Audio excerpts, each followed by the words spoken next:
আমি সবসময় বলে এসেছিলাম যে আমি যখন বড় পর্দায় কাজ করব আমি এমন একটা কাজ করতে চাই যেটা বাণিজ্যিকভাবে সফল হবে এবং আমি আমাদের মেগাস্টার শাকিব খানের সাথে কাজ করতে চাই, এটা শুরু থেকে বলে এসেছিলাম এবং ফাইনালি করতে পারছি এবং তাও আবার এত সুন্দর একটা গল্প এবং সেই সাথে এত সুন্দর একটা প্যাকেজ। যদি আমি বলি, রায়হান রাফি খুবই দুর্দান্ত একজন ডিরেক্টর এবং ওনার এর আগে তুফান, পরাণ, সুড়ঙ্গ সবগুলোই খুবই দুর্দান্ত সিনেমা।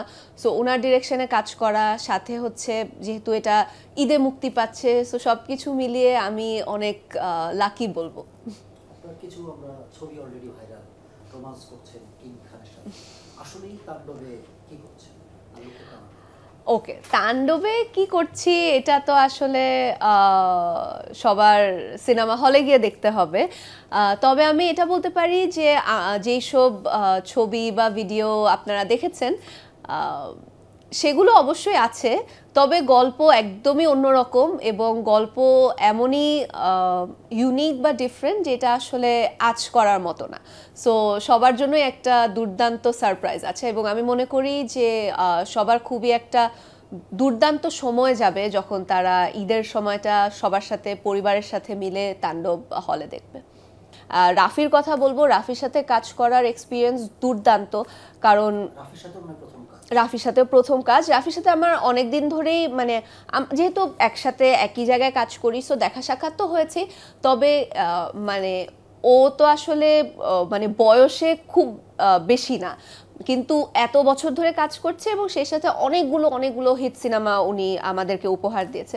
কিন্তু ওনার সেটের অ্যাটমসফিয়ারটা আসলে আমার কাছে খুবই ভালো লেগেছে, খুবই চিল, খুবই আরাম, কোনো চিল্লা পাল্লা হইচই নেই, মানে আরাম করে আমরা সবাই কাজ করেছি এবং কাজের ক্ষেত্রে কমফর্ট লেভেলটা খুব বেশি ছিল, যে কারণে আমার মনে হয় কাজটা ইনশাল্লাহ দর্শকের খুবই ভালো লাগবে।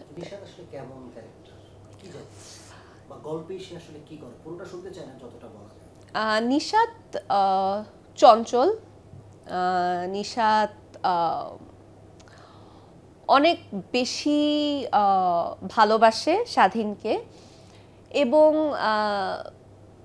আমার কাছে মনে হয় নিশাত চরিত্রটা দর্শকদের কাছে খুবই রিলেটেবল হয়ে উঠবে, এটা আমার প্রত্যাশা। আমি এটা চেষ্টা করেছি, যে কারণ যেহেতু গল্পটা অনেক ইউনিক, সেখানে আমার ক্যারেক্টারটা আসলে অন্যান্য ক্যারেক্টারের তুলনায় একটা ডিফারেন্ট গতিতে যায়। তো আমি আসলে আমার সাইড থেকে চেষ্টা করেছি যে এই ক্যারেক্টারটাকে দর্শকদের কাছে একটু রিলেটেবল করতে, দর্শকরা যেন এই ক্যারেক্টারের প্রতি একটা মায়া ফিল করে, এটা চেষ্টা করেছে। এখন বাকিটা তো দর্শকের হাতে। তবে মানে অ্যাজ আ ক্যারেক্টার খুবই চঞ্চল এবং মানে মজার একটা ক্যারেক্টার।